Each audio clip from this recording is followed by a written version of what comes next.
Hi guys, welcome to my YouTube channel. मेरी जो series होने वाली है वो ल्यूसेंट के टॉपिक्स पे रहेगी but in a simplified manner. तो मेरा क्या मोटिव है कि मैं जो भी टॉपिक पढ़ाऊंगी एनीबडी, चाहे वो सुन रहा हो चाहे वो देख रहा हो my video, that person will be able to understand each and everything in a very easy manner, in a crystal clear manner. So without wasting a single second, let's start with medieval India. So medieval India में अगर हम early medieval period की बात करें तो it starts from 650 to 1206 AD. अब north India की बात करते हैं तो हर्षवर्धन के बाद राजपूत जो थे ये इमर्ज हुए एक बहुत ही पावरफुल फोर्स की तरह इन नॉर्दर्न इंडिया और इन्होंने डोमिनेट किया the Indian political scene almost for 500 years from the 7th century. ठीक है, अब ये टेबल इंपॉर्टेंट है guys, we need to remember the table. तो ये जब भी आप पढ़ोगे इसको आपको याद रखना है कि कौन कौन से इंपॉर्टेंट राजपूत किंगडम्स थे, उनकी क्या पीरियड थे, capital and founder. Moving forward, अब ट्राइपर्टाइट स्ट्रगल की बात करें। सो 8th सेंचुरी एडी तक आते आते तीन ग्रेट पावर्स इंडिया में आ चुके थे। Palas in the east, Gurjara Pratiharas in the north and Rashtrakutas in the Deccan. अब ये जो ट्राइपर्टाइट स्ट्रगल है ये क्या था? ये बेसिकली एक सुप्रीमेसी पाने का स्ट्रगल था इन तीनों के बीच में, among the Palas, the Pratiharas and the Rashtrakutas. ये एक बहुत ही इंपॉर्टेंट इवेंट के रूप में पाया जाता है। अब मेन कॉज क्या था इस स्ट्रगल का? मेन कॉज इस स्ट्रगल का था that was the desire to possess the city of Kannauj. Kannauj पे अपनी हुकूमत पाने के लिए इच्छुक थे ये तीनों ही dynasties, which was then a symbol of sovereignty. अब पालास की बात करते हैं। पालास ने कब से कब तक रेन किया? 750 टू 1150। कैपिटल क्या थी इसकी? मुद्दागिरी, मुंगेर, बिहार। किसने फाउंड किया था? गोपाल ने फाउंड किया था। कब फाउंड किया था? 750 एडी में। अब गोपाला के जो सन थे धर्मपाल, उन्होंने उन्हें सक्सीड किया। कब से कब तक उनका रेन था? From 770 to 810। अब ये जो धर्मपाल थे इन्होंने ही रिवाइव किया था नालंदा यूनिवर्सिटी, फिर इन्होंने ही फाउंड किया विक्रमशील यूनिवर्सिटी। अब पाला डायनेस्टी जो थी दैट वाज सक्सीडेड बाय सेना डायनेस्टी ऑफ बंगाल। जयदेव जो थे वो ग्रेट कोर्ट पोएट थे उस समय के। Okay, all right. अब प्रतिहार्स पे आ जाते हैं। कब से कब तक रेन है इनका? From 730 to 1036। अब प्रतिहार्स को गुर्जर प्रतिहार्स भी कहा जाता था। क्यों? क्योंकि ये ओरिजिनेट करते थे फ्रॉम गुजरात या south western part of Rajasthan. Bhoj, Mihir Bhoj इसके ग्रेटेस्ट रूलर थे। कब से कब तक इन्होंने रेन किया था? From 836 to 882। अब ये जो भोज मिहिर भोज थे ये डिवोटी थे विष्णु के, इसलिए इनको एक और टाइटल मिला and the title was of Adhivaraha. चल, अब राष्ट्रकूटास पे आते हैं। इनका रेन कब तक था? From 752 to 973। दंती दुर्ग, इन्होंने अपना कैपिटल फिक्स किया at Malkhand and as well as founded the kingdom. अब ये जो ग्रेटेस्ट राष्ट्रकूटा रूलर्स थे वो कौन कौन से थे? गोविंद द थर्ड, अमोघ वर्ष। अमोघ वर्ष ने रूल किया था फॉर 64 इयर्स।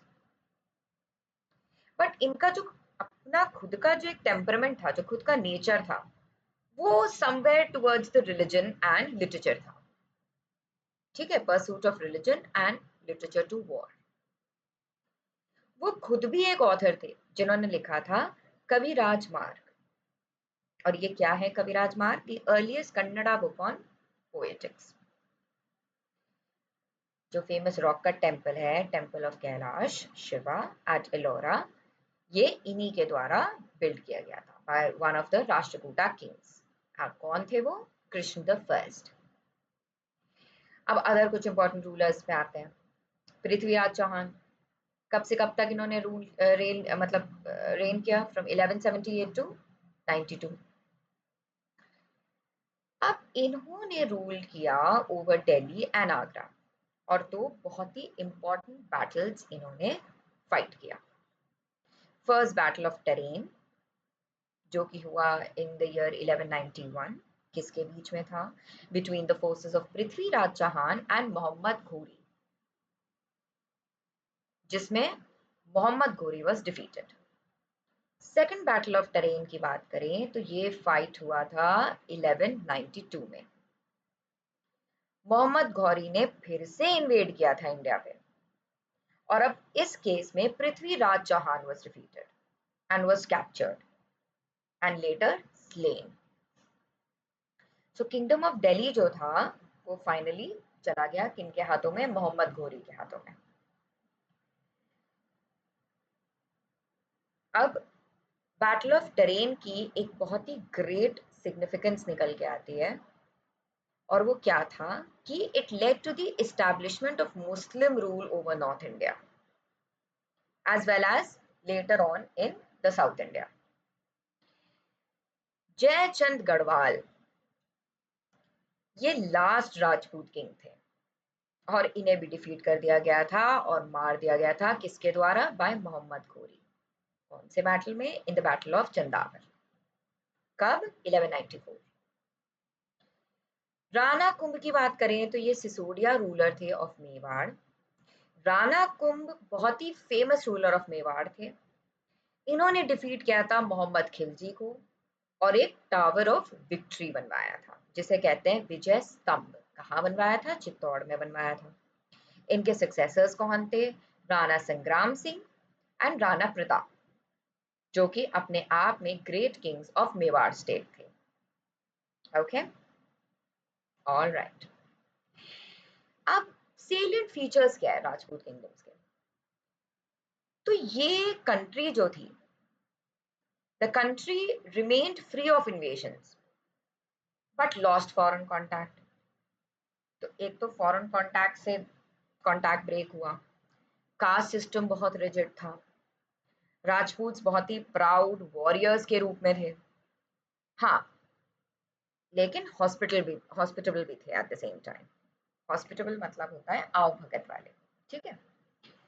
अब in the field of culture की बात करें तो बहुत सारे फोर्ट्रेसेस बने, टेम्पल्स बने।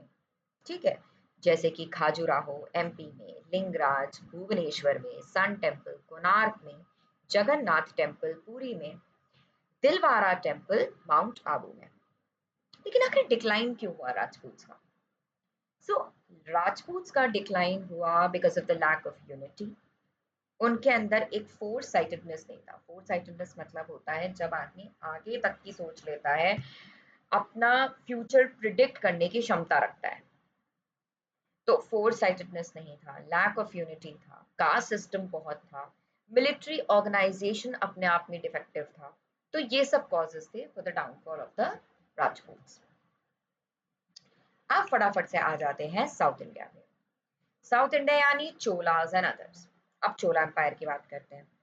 चोला एम्पायर यानी कब से कब तक? From 850 to 1279 AD। कैपिटल इसका क्या था? तंजोर, गंगाई कोंडा चोलापुरम। ये तो देखो भाई याद रखना। ठीक है। Founder of the Chola dynasty कौन थे? विजयला, जो कि पहले एक फ्यूडिटरी थे ऑफ द पल्लवास। इन्होंने ही कैप्चर किया तंजोर इन 850 AD। ग्रेटेस्ट चोला रूलर्स कौन कौन थे? राजा राज और उनके बेटे राजेंद्र द फर्स्ट। अब राजा राज की बात करें तो इन्होंने बिल्ड किया था बृहदेश्वर या राजा राजेश्वर टेम्पल, जो कि किसको समर्पित थे? शिव जी को। कहाँ पे? तंजोर। राजेंद्र द फर्स्ट की बात करें तो इन्होंने कॉन्कर किया Orissa, Bengal, Burma, Andaman and Nicobar islands. तो उस समय कह सकते हैं कि चोला डायनेस्टी अपने चरम सीमा पे था, अपने राज्यकाल के चरम सीमा पे था। अब राजेंद्र द फर्स्ट जो थे, इन्होंने एक टाइटल भी अज्यूम किया and that title was of Gangaikonda Chola. और इन्होंने एक सिटी भी बिल्ड किया जिसका नाम रखा गंगाईकोंडा चोलापुरम। अब last rule of Chola dynasty कौन थे? Rajendra the third. सिंगोल की बात करें तो सिंगोल क्या था? So you can either call it Sengol और सेंगल। तो ये एक स्केप्टर था। स्केप्टर मतलब लॉन्ग एंड डेकोरेटेड स्टिक जो कि पूरा गोल्ड का बना था। और टॉप पे क्या बना था? नंदी, जिन्होंने शिव जी को कैरी कर रखा था। और ये हैंड ओवर होता था to the new king by the court priest during coronation. मतलब जब जब न्यू रूलर और उनका कोरोनेशन टाइम आता था, मतलब गद्दी संभालने का समय, तो ये प्रीस्ट हैंड ओवर करते थे। ठीक है, तो किंग कौन हुआ करते थे? सो उस समय king used to be the head of central authority. और उनकी मदद के लिए कौन होता था? Council of ministers. तो कुल मिला के एडमिनिस्ट्रेशन जो था वो डेमोक्रेटिक ही था। अब चोला एम्पायर को फर्दर डिवाइड किया गया इनटू मंडलम्स यानी प्रोविंसेस। और ये फर्दर डिवाइड हुए into valanadu that is commissionary, nadu into district and kurram group of villages. तो ये टर्म्स याद रखने का है अपन को। ठीक है, मंडलम्स, वलनडु, नडु, कुर्रम। ठीक है, ये वर्ड्स का हमें ध्यान रखना है। अब एक लोकल सेल्फ गवर्नमेंट की स्थापना हुई उस समय, जिसको रिगार्ड किया जाता था as the basic structure of the administration of Cholas. Land revenue, trade tax, ये मेन सोर्सेस हुआ करते थे इनकम के। अगर हम आर्किटेक्चर की बात करें तो style of architecture which came into vogue वो था Dravida, Dravida type of architecture. Example क्या क्या है इसका? Kailashnath temple of Kanchipuram. अब दूसरा एस्पेक्ट क्या था? दैट वाज इमेज मेकिंग, जो कि again it had reached its climax. किस फॉर्म में? In the dancing figure of Shiva that is called Nataraj. अब कंबन, कंबन जो थे, इन्होंने लिखा रामवत्रम दैट इज रामव आत्रम, जो कि ग्रेटेस्ट फिगर्स था तमिल पोइट्री के। अब इनकी जो रामायण थी इसको कहते थे कंबा रामायण। ठीक है, अब Kamban, Kuttan and Pugalendi, they are considered as the three gems of Tamil poetry। ये याद रखना है। ठीक है, टेम्पल्स की यदि हम बात करें तो विमान या टॉल पिरामिडल टावर, मतलब टॉल पिरामिडल टावर को कहते हैं विमान। ये डोमिनेट करता था पूरे आर्किटेक्चरल स्ट्रक्चर का ऑफ द श्राइन, जो कि एक बहुत ही एक्स्ट्रा ऑर्डिनरी वे में एक डिग्निटी एक्सूड करता था टू द आर्किटेक्चर। ठीक है, गोपुरम एंड गर्भगृह, वेरी इंपॉर्टेंट। गोपुरम एंड गर्भगृह ये बहुत ही दो इंपॉर्टेंट स्ट्रक्चर्स थे। अब बेस्ट स्पेसिमेंस क्या क्या हैं? So the best specimens are the temples of Vijayala, Choleshwar, Nageshwar temple, Korangnath temple and Muvrakovitha temple. All right. So ये अब हम आ जाते हैं सो एक और हमारे पास टेबल आ गया, ये टेबल हम याद करेंगे। ठीक है, so you can just tick mark this कि किंगडम, कैपिटल और उसके रियल फाउंडर। अब हमें एक चीज जो नोट करने वाली है वो ये है कि जो द टेम्पल ऑफ होयलेश्वर था, the temple of Hoyleshwar at Dwara Samudra, ये ग्रेटेस्ट अचीवमेंट था ऑफ द होयसाला आर्ट। और ये जो होयसाला टेम्पल्स थे कहाँ पे? Halebid that is Hoyleshwar temple, Belur, Chennakeshava temple, Somnathpur Keshava temple in Karnataka, इनको अब लिस्ट कर दिया गया है। They were listed in UNESCO world heritage sites. कब किया गया? On September 18, 2023। So we'll remember this. ठीक है, अब फटाफट से आ जाते हैं सल्तनत पीरियड पे। सल्तनत period that is from 1206 to 1526 AD। So Delhi सल्तनत की अगर हम बात करें तो पहले चलो उसके बैकग्राउंड समझते हैं। बैकग्राउंड ऑफ दिल्ली सल्तनत। सबसे पहला मुस्लिम इन्वेजन किसके द्वारा किया गया? बाय मोहम्मद बिन कासिम। कब? 712 AD। So Mohammad bin Qasim invaded India in 712 AD और इन्होंने कॉन्कर किया सिंध, जो कि बाद में बना प्रोविंस ऑफ उमैयद खिलाफत। ठीक है। पहला तुर्क इन्वेजन कब हुआ? महमूद गजनवी के टाइम। कब? Between 1000 to 2780।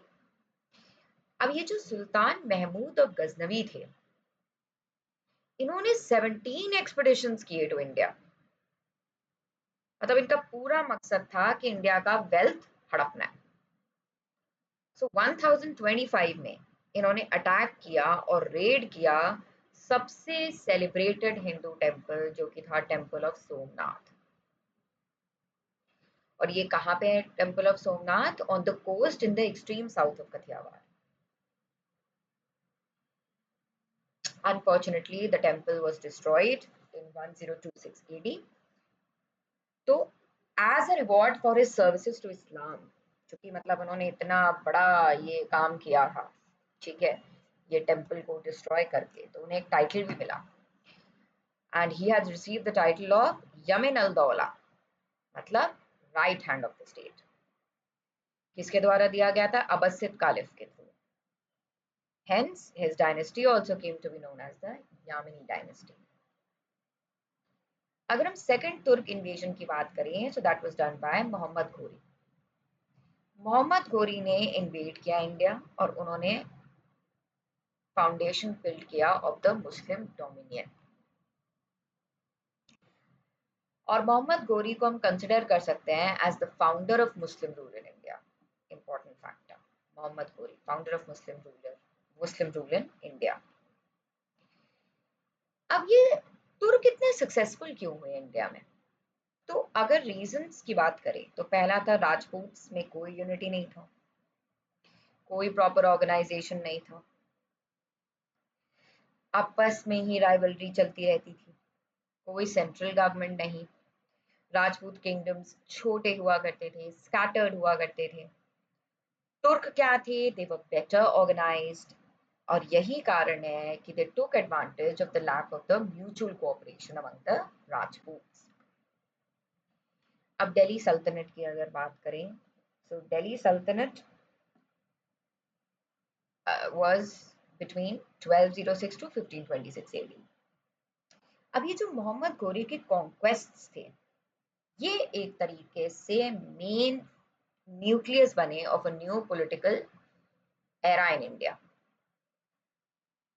तो दिल्ली सल्तनत को हम डिवाइड कर सकते हैं into 5 distinct periods: slave dynasty, Khilji dynasty, Tughlaq dynasty, Sayyid dynasty, Lodi dynasty. Slave dynasty की बात करते हैं। Slave dynasty from 1206 to 90 AD। Qutbuddin Aibak, कब से कब तक? From 1206 to 1210 AD। So Qutbuddin Aibak था कौन? So Qutbuddin Aibak was a Turkish slave जो कि मोहम्मद घोरी के द्वारा खरीदा गया था, और मोहम्मद घोरी ने बाद में उसे गवर्नर बना दिया था। अब मोहम्मद घोरी के मरने के बाद कुतुबुद्दीन ऐबक जो है वो मास्टर ऑफ हिंदुस्तान बन गया और उसने फाउंड किया स्लेव डायनेस्टी। और चूंकि वो काफी जेनरस टाइप का बंदा था, तो he was given the title of Lakh Bakhsh, यानी गिवर ऑफ लैक्स। कुतुबुद्दीन ऐबक की मृत्यु कब हुई? 1210 में। कैसे? चौगन खेलते वक्त, या पूलो जिसे कहते हैं, ठीक है। अब इन्होंने 2 मॉस्क कंस्ट्रक्ट करवाए, कुव्वतुल इस्लाम दिल्ली में और आधा ही दिन का झोपड़ा अजमेर में। इन्होंने कुतुब मीनार का कंस्ट्रक्शन भी स्टार्ट करवाया था, किसके ऑनर में? Of the famous Sufi saint Khwaja Qutbuddin Bakhtiyar Kaki. अब ये जो कुतुबुद्दीन ऐबक थे ना, he was a great patron of learning, और इन्होंने पेट्रनाइज किया था राइटर्स जैसे कि Hasan un Nizami, who was an author of Taj ul Maasir, Fakhr e Mudabbir, जो कि ऑथर थे ऑफ अदब अल हर्ब व शुजा या अदब अल मुल्क। चलो अब फटाफट से शम्सुद्दीन पे आते हैं। शम्सुद्दीन इल्तुतमिश कब से कब तक? 1211 टू 1236। ये कौन था? ये स्लेव था ऑफ कुतुबुद्दीन ऐबक। इसने ऑक्यूपाई किया दिल्ली इन 1211। किसको फेंक के? आरम शाह को फेंक के। तो ये काफी केपेबल रूलर था और कहा जाता है इसको, मतलब कहा जाता है कि he was the real founder of the Delhi Sultanat. और इसने दिल्ली को कैपिटल बनाया था in place of Lahore. Shamsuddin Iltutmish ने ही दिल्ली सल्तनत को सेव किया था from the wrath of Genghis Khan, जो कि एक मंगोल लीडर था। कैसे? By refusing shelter to Jalaluddin Mangabarni, who was a prince of Khwarizm, जो मतलब, और उसको चेस कौन कर रहा था? चेंगिस। शम्सुद्दीन इल्तुतमिश ने ही सिल्वर कॉइन इंट्रोड्यूस किया जिसे टंका कहते हैं, और कॉपर कॉइन जित्तल इंपॉर्टेंट है। इसने ऑर्गेनाइज किया इक्ता सिस्टम, इंट्रोड्यूस किया reforms in civil administration and army, जो कि अब सेंट्रली पेड हुआ करता था और रिक्रूट हुआ करता था। भाई इसने ऑफिशियल नोबिलिटी ऑफ स्लेव्स को सेटअप किया, जिसको नाम दिया इसने चहलगानी या चालीसा, ग्रुप ऑफ 40। इसने कंप्लीट किया कंस्ट्रक्शन ऑफ कुतुब मीनार, जो कि किसके द्वारा स्टार्ट किया गया था? ऐबक के द्वारा। ये इसने पेट्रोनाइज किया मिनहाज उस सिराज को, जो कि ऑथर था ऑफ तबकत ई नसीरी। अब रुकनुद्दीन पे आ जाते हैं। रेन 1236। अब ये कौन था? ये सन था इल्तुतमिश का, और इसको तख्त पे बैठाया था इनकी मम्मा ने, मदर शाह तुर्कन। किसके मृत्यु के बाद? इल्तुतमिश की मृत्यु के बाद। बट इसको डिपोज कर दिया गया था बाय रजिया, जो किसकी डॉटर थी? इल्तुतमिश की डॉटर थी। और ये कब किया? When he was out of the capital to curb a rebellion in Awadh. Razia Sultana की बात करें, रेन फ्रॉम 1236 टू 1240। तो वैसे तो इल्तुतमिश ने नॉमिनेट किया था अपनी डॉटर रजिया को as the successor of the nobles, मतलब एज अ सक्सेसर। बट जो नोबल्स थे उन्होंने रुक्न उद्दीन फिरोज को तख्त पे बैठा दिया था। बट कोई बात नहीं, Razia finally got rid of Ruknuddin and ascended the throne. तो रजिया पहली और ओनली मुस्लिम लेडी थी जिन्होंने एवर रूल किया इंडिया को। बहुत पॉपुलर थी लोगों के बीच। बट नोबल्स और थियोलॉजियंस जो थे उन्होंने एक्सेप्ट नहीं किया था इसे। तो एज अ रिजल्ट रजिया ने भी क्या किया? ऑफेंड किया नोबल्स को। कैसे? By her preference for an Abyssinian slave Yakut. तो थ्रोन पे एक्सेशन करने के बाद जो ये governors of Multan, Badaun, Hansi and Lahore थे, भाई ये ओपनली रिवोल्ट पे आ गए अगेंस्ट हर। बहुत ही सीरियस रिबेलियन चला। कहाँ? भटिंडा में। तो अल्तुनिया जो कि गवर्नर ऑफ भटिंडा था, उसने बिल्कुल ही रजिया को जो है, रजिया की हुकूमत को एक्सेप्ट करने से बिल्कुल ही खारिज कर दिया। So Razia was accompanied by Yakut and hence marched against Altunia. Altunia ने क्या किया? यकुत का मर्डर करवा दिया और रजिया को इम्प्रिजन करवा दिया। अब रजिया ने क्या किया बाद में? Razia got married to Altunia और फिर both of them together march towards Delhi. 1240 AD में क्या हुआ कि Razia became the victim of a conspiracy और फाइनली शी वाज असैसिनेटेड। कहाँ? नियर कैथल, हरियाणा।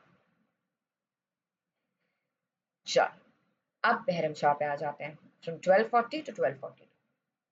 अब रजिया की मृत्यु के बाद इल्तुतमिश का तीसरा बेटा बहरम शाह तख्त पे बैठाए गए by the powerful Turkish council Chalisa.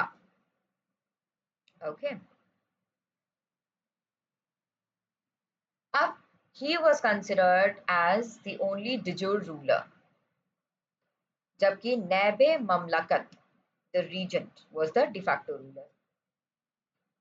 Behram Shah lost his life after his failed attempt to assert his authority once on the throne. यानी बहुत ज्यादा सक्सेसफुल रूलर के रूप में नहीं साबित हुआ।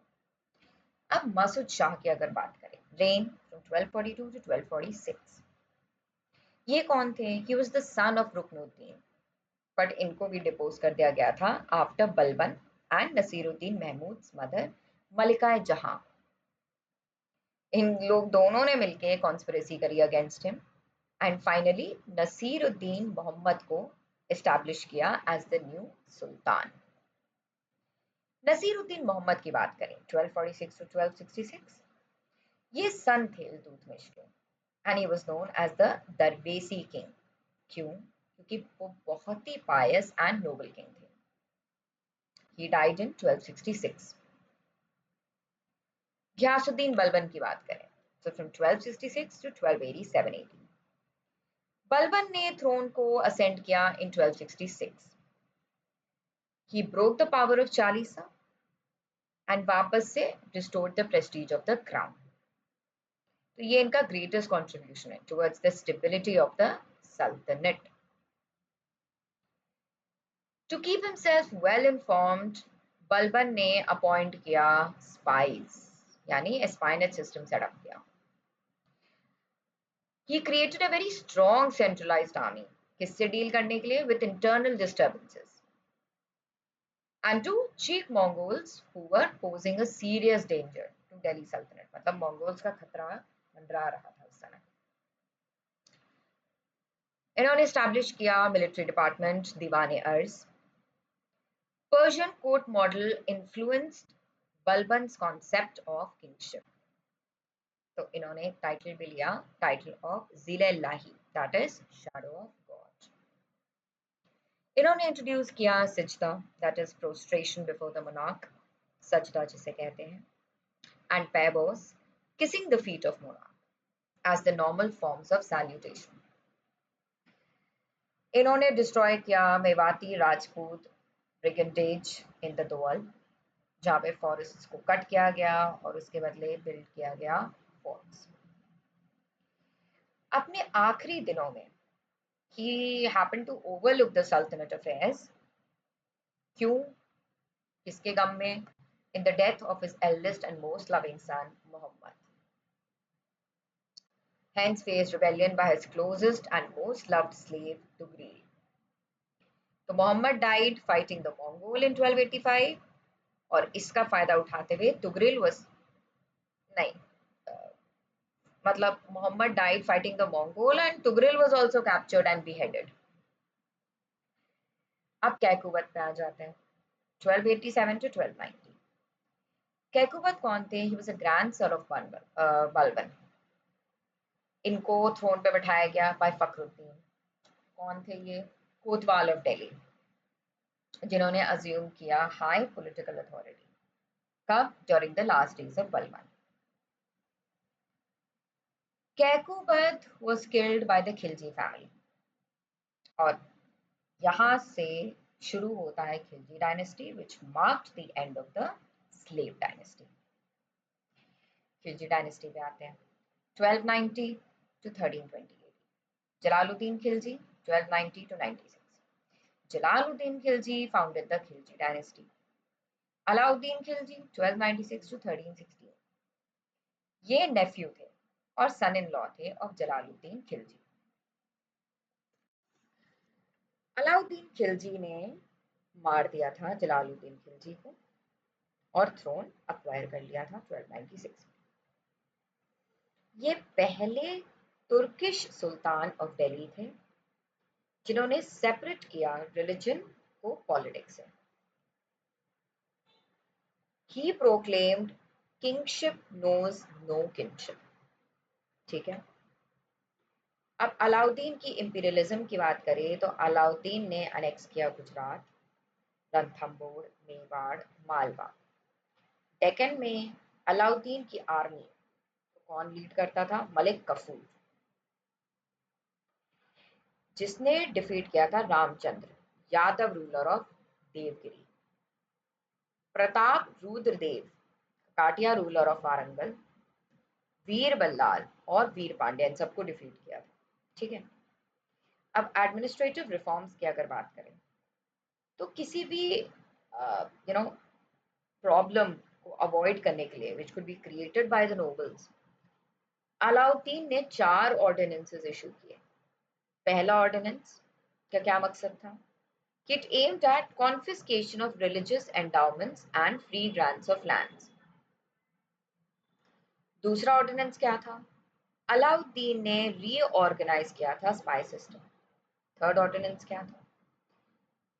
Prohibited the use of wine. Fourth ordinance क्या था? इन्होंने कहा कि nobles should not have social gathering and they should not intermarry without his permission. इन्होंने सिस्टम ऑफ दाग इंट्रोड्यूस किया, that is the branding of horses and chehra, descriptive roll of soldiers.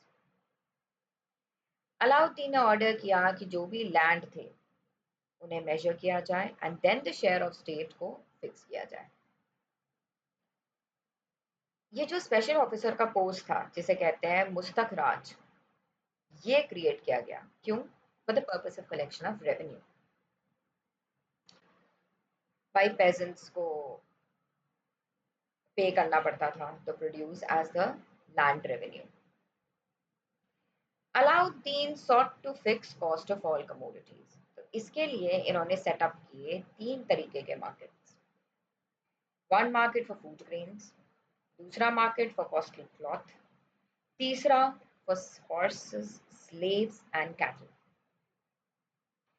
हर एक market किसके control में था? Of a high officer called Shahna, जो कि maintain करते थे एक रजिस्टर ऑफ द मर्चेंट्स और स्ट्रिक्टली कंट्रोल करते थे शॉपकीपर्स और उनके प्राइसिंग सिस्टम को। So the check on market was kept by 2 officers, दीवाने रियासत, शहनाई मंडी। ठीक है। जितने भी गुड्स थे for sale, they were brought to an open market called साराई अदल। बहुत सारे फोर्ट्स बिल्ड किए गए जिसमें से मोस्ट इंपॉर्टेंट था अलाई फोर्ट। अलाई दरवाजा भी कंस्ट्रक्ट किया गया जो कि एक एंट्रेंस गेट था कुतुब मीनार का। इन्होंने पैलेस ऑफ 1000 पिलर्स भी बिल्ड किया गया जिसे कहते हैं 1000 सुतुन। He was a patron of art and learning. तो अमीर Khusro, the poet musician, was his favorite poet. 1316 में अलाउद्दीन के डेथ के बाद मलिक कफूर, जिसको 1000 दिनारी भी कहा गया, उसने थ्रोन ऑक्यूपाई किया। But before his death Kafur ने नॉमिनेट किया शिहाबुद्दीन यानी अलाउद्दीन के 6 ईयर ओल्ड प्रिंस को एज द किंग। और जो एल्डेस्ट प्रिंस था उसको तो इम्प्रिजन करवा दिया, who was Mubarak Khan. Kafur was further killed by the loyalists of the royal family of Alauddin. अब मुबारक खान पे आते हैं। मुबारक खान 1316 to 1320। अब कफूर के मरने के बाद मुबारक Khan was actually free from prison and then he began to work as regent for Shihabuddin। भाई इन्होंने कैप्चर किया throne at the first opportunity that he got, but एक ही साल के लिए रूल कर पाया as he sank into debauchery. Debauchery का मतलब होता है अय्याश लाइफस्टाइल, बिल्कुल ही सुध-बुध ना रहना एडमिनिस्ट्रेशन की, गवर्नेंस की। So he sank into debauchery or hence could not give up his dissipated lifestyle। Dissipated lifestyle का मतलब वही है कि शान और शौकत में डूबे रहना, इतने मद मदिरा में डूबे रहना कि कुछ होश ही नहीं है अपने एम्पायर को संभालने की। He awarded his lover Mubarak Hassan authority over army and palace guards। जिसने बाद में फुल कंट्रोल ले लिया था over the sultan's palace. Mubarak Hassan was given the title Khusro Khan by the Sultan, और फिर कुछ ही मंथ्स में खुसरो was also killed, मतलब Khusro killed Mubarak Khan and assumed the title of Nasiruddin कब in 1320। खुसरो खान की अगर बात करें तो Khusro Khan was killed by गाजी मलिक, जो कौन थे, governor of Dipalpur, when he tried to oppose a rebellion by Ghazi Malik and his son Fakhruddin Jona। तो इसी से हमारा खिलजी डायनेस्टी एंड की तरफ हुआ, और अब यहां से किस डायनेस्टी का राइज हुआ, तुगलक डायनेस्टी। तुगलक डायनेस्टी पे आ जाते हैं। Year of reign 1320 to 1414 AD। Ghiyasuddin Tughlaq. Khusro Khan जो कि last king of Khilji dynasty थे, he was killed by Ghazi Malik. Ghazi Malik ने थ्रोन ऑक्यूपाई किया और इन्होंने ही अज्यूम किया the title of Ghiyasuddin Tughlaq. हालांकि एक्सीडेंट में मर गए थे, और इनके जो बेटे थे जौना, दैट इज उलुग खान, इन्होंने बाद में सक्सीड किया इस नाम से under title of Mohammad bin Tughlaq. अब देखो मोहम्मद बिन तुगलक का थोड़ा इंटरेस्टिंग वे है। Rain from 1325 to 51। प्रिंस जौना जो कि सन ऑफ घियासुद्दीन तुगलक था, इन्होंने असेंड किया था।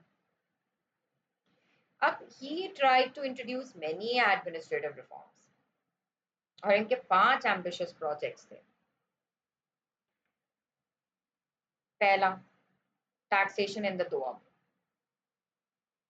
तो भाई सुल्तान ने क्या किया, एक बहुत ही इल एडवाइज्ड फाइनेंशियल एक्सपेरिमेंट किया दोआब में, between the Ganges and Yamuna. अब इन्होंने ना केवल रेट ऑफ टैक्सेशन को इंक्रीज किया, but also revived and created some additional abwabs या सेसेस। भले ही share of the state remained as in time of Alauddin, but बहुत ही आर्बिट्ररीली फिक्स किया गया on the basis of actual produce.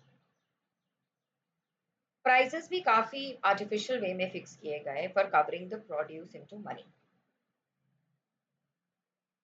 और इंक्रीज किस हिसाब से था पता है, 20 फोल्ड।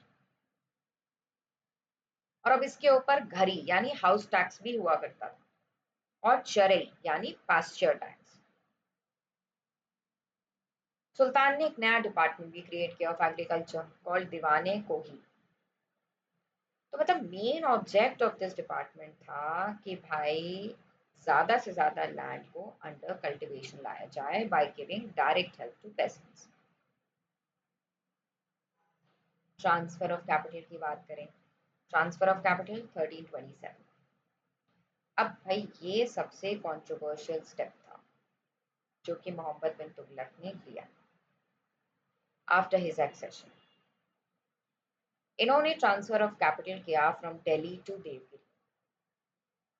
अब देवगिरी क्या था, Devgiri had been a base for the expansion of Turkish rule in South India। अब सुल्तान जो चाहते थे वो चाहते थे देवगिरी को सेकंड कैपिटल बनाना, जिससे कि वो पूरे साउथ इंडिया पे कंट्रोल ले सके। तो देवगिरी को फर्दर नेम किया गया, रीनेम किया गया दौलताबाद। तो after couple of years Mohammad bin Tughlaq ने डिसाइड किया कि नहीं भाई अब तो अबैंडन करना पड़ेगा दौलताबाद, क्योंकि उन्हें ये रियलाइजेशन हो गया कि साउथ इंडिया पे कंट्रोल नहीं पाया जा रहा है, and he could not control north from Daulatabad.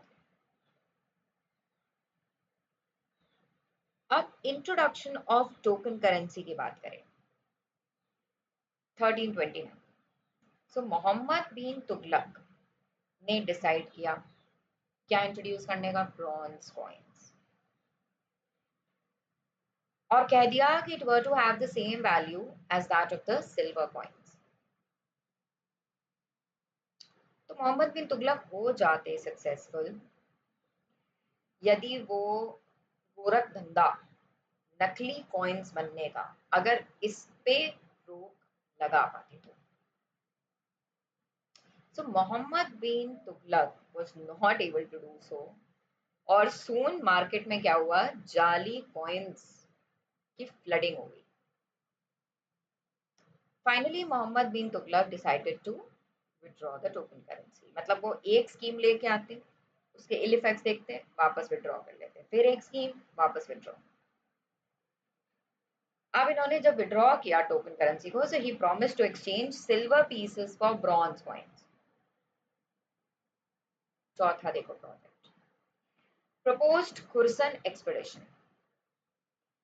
Sultan had a vision of universal conquest. अब इन्होंने डिसाइड किया to conquer Khurasan and Iraq और इसके लिए इन्होंने मोबिलाइज कर दी ह्यूज आर्मी। इसकी एनकरेजमेंट इनको मिली by Khurasani nobles who had taken shelter in his fort. बहुत इंस्टेबिलिटी थी खुरसन में on account of the unpopular rule of Abu Said. And में इस प्रोजेक्ट को भी अबैंडन करना पड़ा। ठीक है,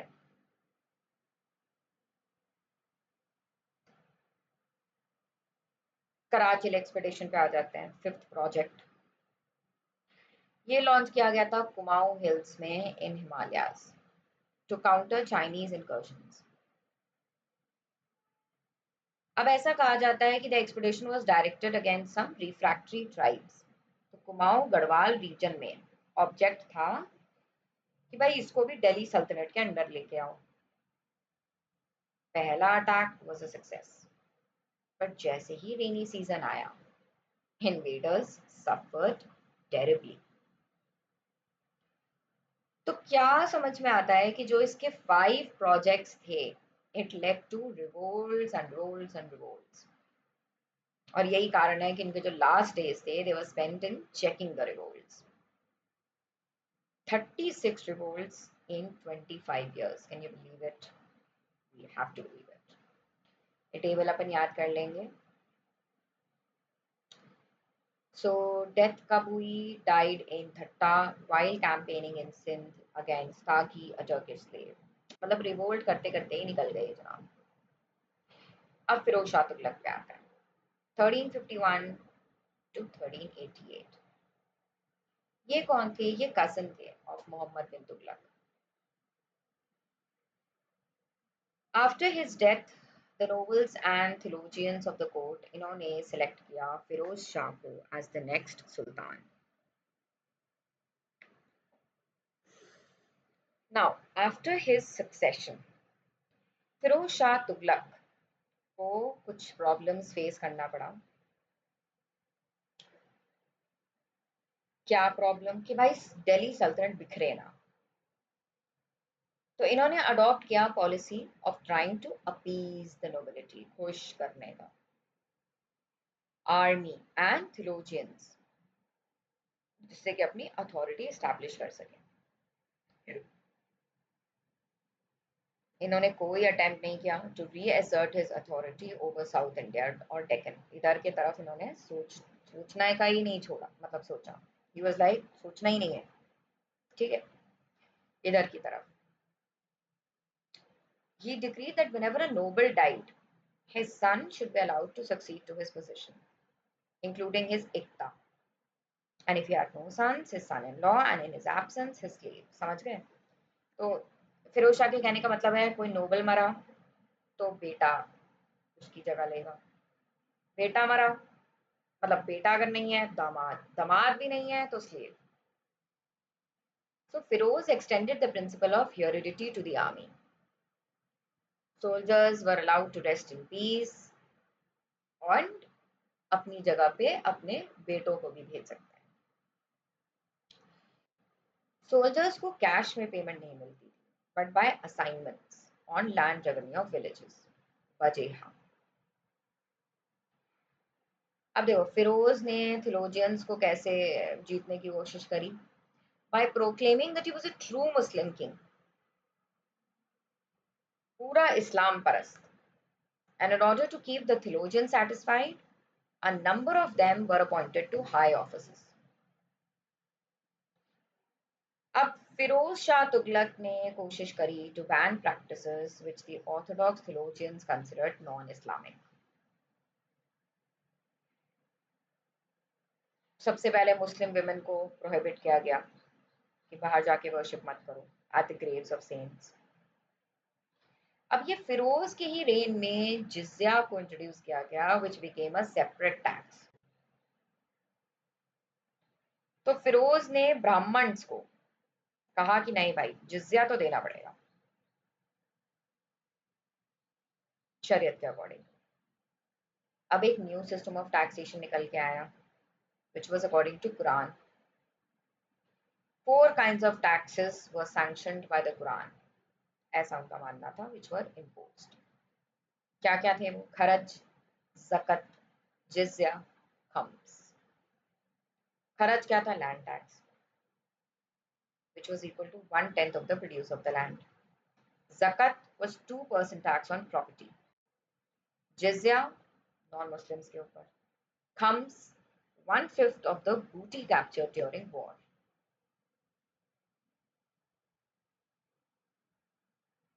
All right. अब आ जाते हैं कि भाई एग्रीकल्चर को कैसे एनकरेज किया. तो सुल्तान ने काफी अटेंशन दिया towards irrigation. So Firoz repaired a number of canals and imposed हक-ए-शर्ब या हासिल-ए-शर्ब यानी वाटर टैक्स. तो मतलब tax tax tax tax is all about Firoz Shah. बहुत ही ग्रेट बिल्डर थी. सिटीज ऑफ फतेहाबाद, हिसार, जौनपुर, फिरोजाबाद सब इन्हीं की देन है. City of Jaunpur was founded in the memory of Muhammad bin Tughlaq. ये याद रखना है. And was named after his nickname Jona Khan. अब जो 2 pillars of Ashoka हैं, one from Topda and the other from Meerut, were brought to Delhi. सुल्तान ने establish किया दिल्ली में एक हॉस्पिटल भी which was described as Darul Shifa. एक new department दीवान खैरात was also set up to make provisions for the marriage of poor girls. एक और step लिया फिरोज ने which was both economic and political in nature. इन्होंने order किया officials को that whenever they attacked a place, they should select handsome and well-born young boys and send them to Sultan as slaves. मतलब जहाँ जहाँ भी जिस area में attack करेंगे वहाँ पे हैंडसम लड़कों को पकड़ के लाएंगे as slaves for the Sultan. Overall हम कह सकते हैं कि his rule was marked by peace and tranquility. And of course, the credit goes to his prime minister Khan-e-Jahan Maqbool. इनकी मृत्यु कब हुई? 1388. अब फिरोज शाह तुगलक के बाद क्या हुआ? Let's understand. Tughlaq dynasty could not survive much after Firoz Shah's death. Malwa, Gujarat, Sharqi kingdoms ये सब छिन्न भिन्न हो गए. तिमूर का इन्वेजन आया. Timur the Lame, a Turkish chief, very cruel conqueror from Mongolia. किसके डिसेंडेंट था? चंगेज खान का. फाइनली इन्वेड कर ही दिया इंडिया को इन 1398. किसके रेन में? महमूद शाह तुगलक के रेन में. Who was the last ruler of Tughlaq dynasty. Timur's army mercilessly sacked and plundered India. कतई बेरहम.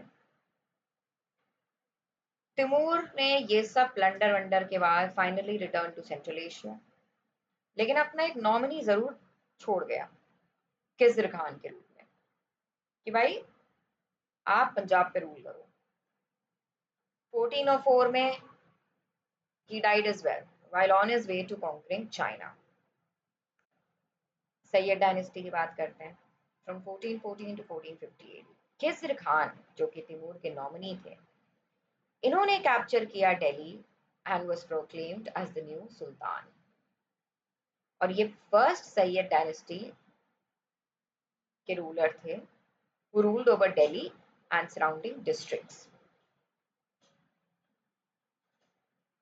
Mubarak Shah की बात करें, so he succeeded Khizr at the throne after his successful expeditions against Mewatis, Katehars, and the Gangetic Doab area. He was killed by the nobles in his own court. Mohammad Shah की बात करें तो मोहम्मद शाह को throne पे बैठाया जरूर, but he could not survive the infighting amongst the nobles. और बहुत ही छोटे एरिया पे ऑथराइज किया गया to rule. Okay, only a meager area around 30 miles, and rest of the sultanate was ruled by nobles. Alam Shah की बात करें, so he was the last Sayyid king who descended in favor of Behlul Lodi and retired. Thus began the Lodi dynasty, which was confined to Delhi and a few surrounding areas.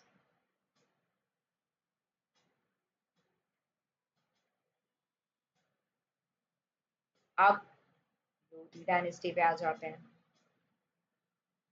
Behlul Lodi was one of the Afghan Sardars. He established himself in Punjab after the invasion of Taimur. Founded the Lodi dynasty. Sikandar Lodi कौन थे? ये सन थे बेहलोल लोदी के, जिन्होंने conquer किया Bihar and western Bengal. इन्होंने अपना capital shift किया from Delhi to Agra, a city founded by him. Sikandar एक बहुत ही fanatical Muslim थे and broke the sacred images of the Jwalamukhi temple at Nagarkot. देख रहे हो आप?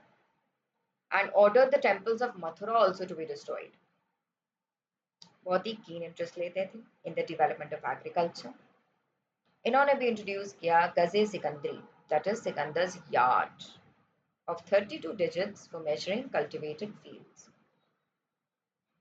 ये खुद भी एक पोएट थे और इन्होंने कंपोज किया था poems in Persian with the pen name Gulrukhi. Ibrahim Lodi की बात करें, he was the last king of the Lodi dynasty and the last sultan of Delhi. He was the son of Sikandar Lodi. Afghan nobility was brave and freedom loving. But इनकी जो खुद के अपने fishy Paris and individualistic tendencies थे, that these tendencies ने ही Afghan monarchy को weaken किया. और Ibrahim Lodi asserted the absolute power over sultan as a sultan, and as a result some of the nobles turned against him. तो आखिरी में जो दौलत खान लोदी थे, who was the governor of Punjab, invited Babur to overthrow Ibrahim Lodi. Babar ने accept कर लिया offer, inflict किया a crushing defeat on Ibrahim Lodi. कब? In the first battle of Panipat in 1526. Ibrahim Lodi was killed in the battle and with him entered the Delhi Sultanate. तो cause क्या था दिल्ली सल्तनत के decline का? तो देखो समझते हैं. Main causes. पहला, कतई despotic and military type of government which did not have the confidence of the people. Delhi सल्तनत का डीजेनरेशन, खास करके जो वाइल्ड प्रोजेक्ट्स थे मोहम्मद बिन तुगलक के, इनकॉम्पिटेंस था फिरोज शाह तुगलक का, वॉर ऑफ सक्सेशन चलता रहा, कोई फिक्स्ड लॉ नहीं था सक्सेशन का, ग्रीड, इनकॉम्पिटेंसी नोबल्स के, बहुत ही डिफेक्टिव मिलिट्री ऑर्गेनाइजेशन, एम्पायर बहुत बड़ा but poor means of communication, financial instability. Slaves को इंक्रीज कर दिया गया था to the quantity of 1,80,000 Firoz Shah Tughlaq के टाइम, जो एक तरीके से एक बर्डन के रूप में साबित हुआ on the treasury. And finally invasion of Timur. ये टेबल हम याद कर लेंगे, ठीक है? All right.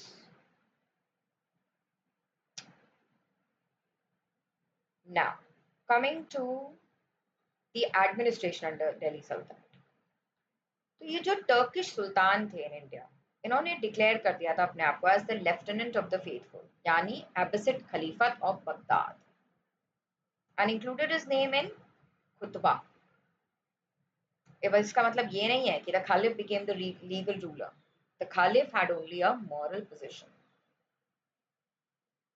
तो political authority, legal authority, military authority ये सब सुल्तान के हाथ में हुआ करता था. He was responsible for administration and was also the commander in chief of the military forces. कोई क्लियर लॉ नहीं था of succession. Okay. Military strength was the main factor in succeeding to the throne. फिर से ये table देख लेंगे अपन. Now, art and architecture की बात करें during the Delhi Sultanate. The new features लाए गए by the Turkish conquerors. पहला dome, दूसरा lofty towers, true and unsupported by beam, the walls. बहुत ही expert knowledge of the use of concrete and mortar is also attributed to them. आधा ही दिन का झोपड़ा, याद है कुतुबुद्दीन के समय के, at Ajmer has a beautiful prayer hall, बहुत ही exquisitely carved, mehrab of white marble and a decorative arch screen. पहला एग्जाम्पल ऑफ ट्रू और रिजोर्ड आर्च किसे क्रेडिट दिया जाता है? To the tomb of Ghiyasuddin Balban, Mehrauli में. खिलजी पीरियड की बात करें तो use of voussoired arch and dome was established. इसका फेमस एग्जांपल है tomb of Hazrat Nizamuddin Auliya at Delhi. Tughlaq buildings जो थे, क्या खासियत थी? So the Tughlaq buildings they show stark simplicity, sobriety, less of financial resources as well as puritanical tastes. Sloping walls, dark appearance, ये सब characteristics थे buildings के.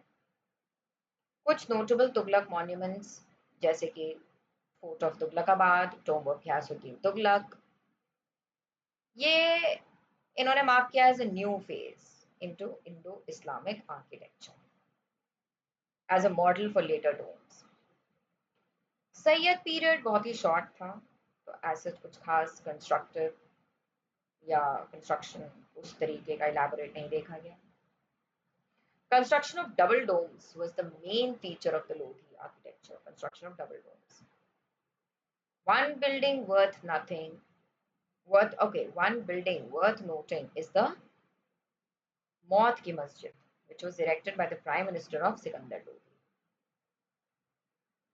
Again, this comes the table, जो अपन देख लेंगे. All right. So this marks the end of the Delhi Sultanate. Up next video जो मेरा रहेगा, that will be around the southern kingdoms, which will be Vijayanagar Empire. So if you do not want to lose the track और फटाफट से southern empire के बारे में भी पढ़ना चाहते हो, so like, subscribe the channel और जल्दी से आ जाओ सेकंड वीडियो में. Okay.